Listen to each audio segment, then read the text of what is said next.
and you're so well received when you come up there and do it. And I really appreciate the fact that you allow me to contact you a few times a year to be a part of this. And it's not a problem. I'm glad to do it.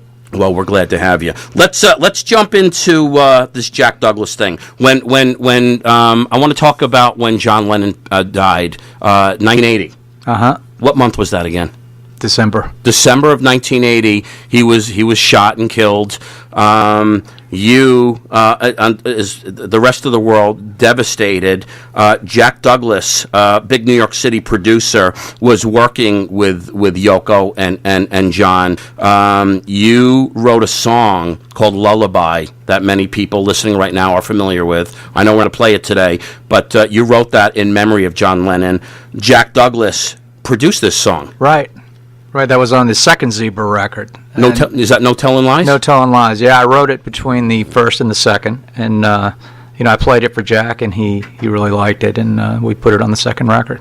You did well with this thing. Jack Douglas produced in 1980 the Double Fantasy CD by Lennon. Those of you that aren't familiar with Jack Douglas, he engineered Lennon's Imagine album. He produced Miles Davis, Alice Cooper, Cheap Trick, Mountain, to name a few. Aerosmith. He's worked with Patti Smith, Blue Oyster Cult, Aerosmith, and many, many others. And you crossed paths with him when? When did you cross paths with Jack Douglas? Well, we got in touch with him in 1981 when we got signed and started working on the record in 82.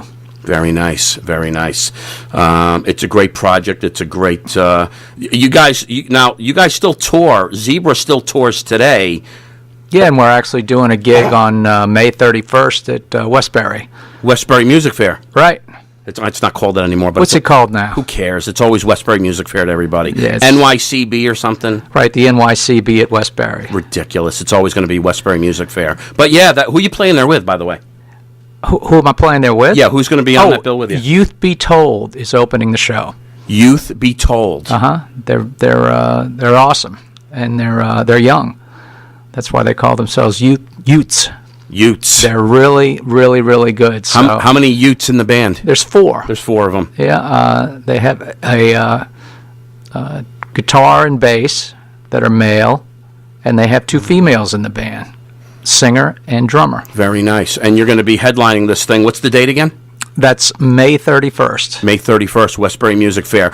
Let me ask you this. For I don't know how many years now, every summer, you usually front the New York Philharmonic with a few projects.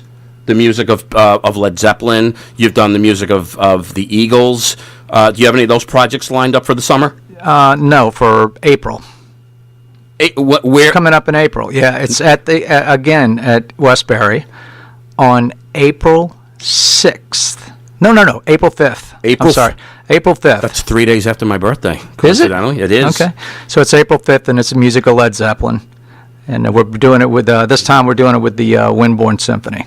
Well, speaking of my birthday, I want to bring back to April 2nd, which is the day I was born, way back when. Not too far way back when, but in 1984 on April 2nd, which was a Saturday night, Zebra was playing in Long Island at a place called Cheers. Cheers. That's where I met my wife. That's the first time I ever saw you and two musicians on the stage with you, Guy and Felix, performing the music of Zebra. A couple guys on my block were bouncers at Cheers. And they would let me come in. They knew it was my birthday. It was a big deal that week in my neighborhood. You were turning, what, 12? Close enough. My 18th birthday, and I got exposed to Zebra for the first time. Now, I had the Zebra CD when I was 16. And I used to, me and a couple kids in my neighborhood, I don't even want to tell you how we just sit around singing Zebra songs in people's backyards and stuff to a few people, and embarrassing recordings that no one's ever going to get to hear. But that, I'll tell you, that music, that feel-good, uplifting stuff that you did, those original did, were so huge back in the early 80s and mid-80s, late 80s. And still today, you still hear on BAB and, RCN, not RCN, on Q1043 in the city. I heard Tell Me What You Want a couple of weeks ago. Yeah, they're still playing it, knock on wood. And it's awesome. It's awesome. I know you're going to end with an original. Let's get into another song off the Beatles tribute project. Let's keep it moving. I'm getting Facebook messages telling me to shut up and let you play another song, and I agree.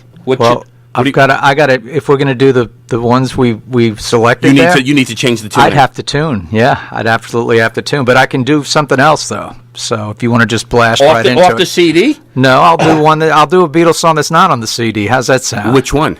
But you'll find out. How's that sound? Fair enough. Fair enough. We're going to keep it moving. Long Island's own Randy Jackson. Here I stand, head in hand, turn my face to the wall. If she's gone, I can't go on, feeling 2 foot small. Everywhere people stare, each and every day. I can see them laugh at me, and I hear them say,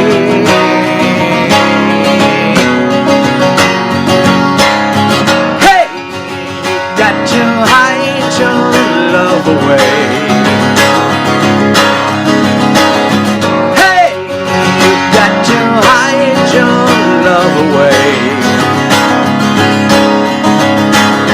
How can I even try?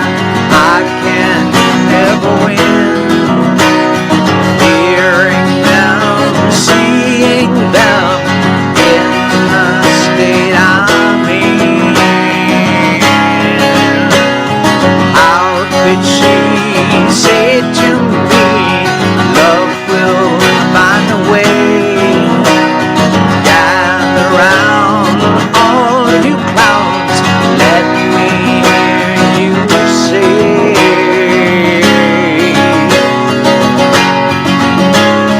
hey, you got to hide your love away. Hey, you got to hide your love away.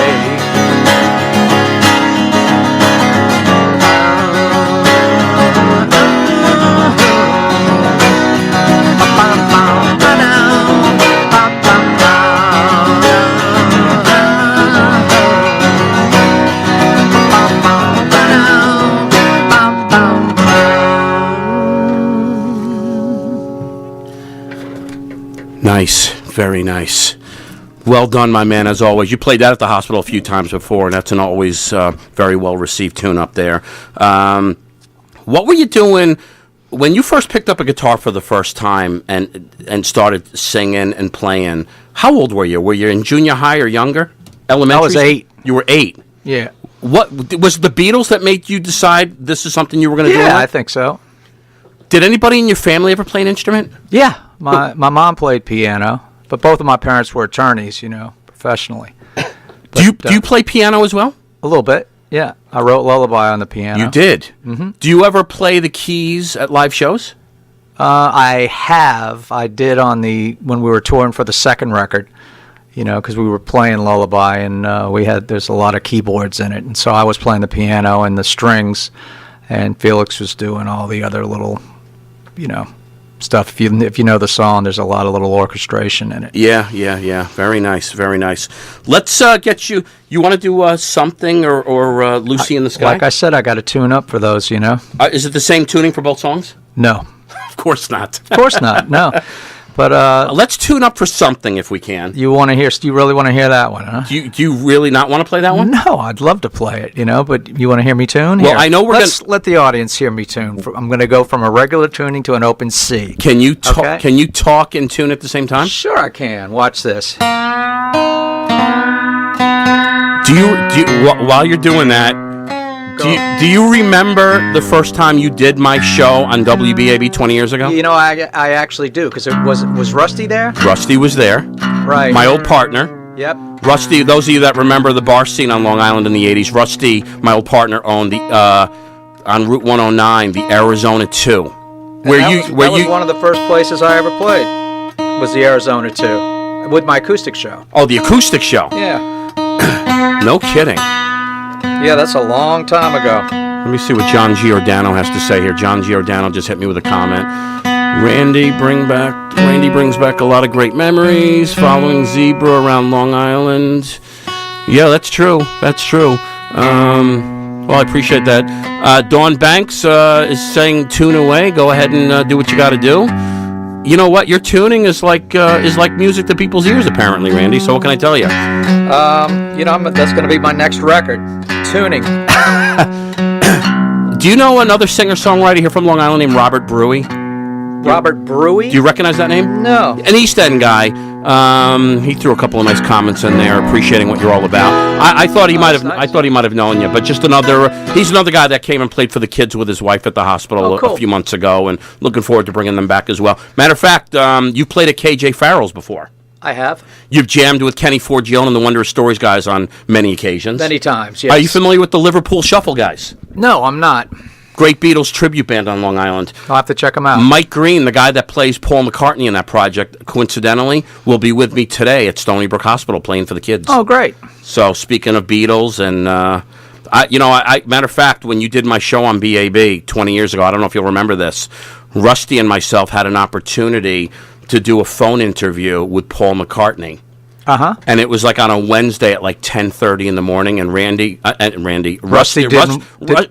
didn't wake up in time. No, Rusty was tied up with out of state or something with his dad, because his dad owned a steam fitter company, and Rusty had something to do with his dad on that. I couldn't get out of work to do the interview because I had a job at that time frame where I worked for somebody. I had a boss. I'm not buying this story. This just doesn't sound It was real. 20 years ago.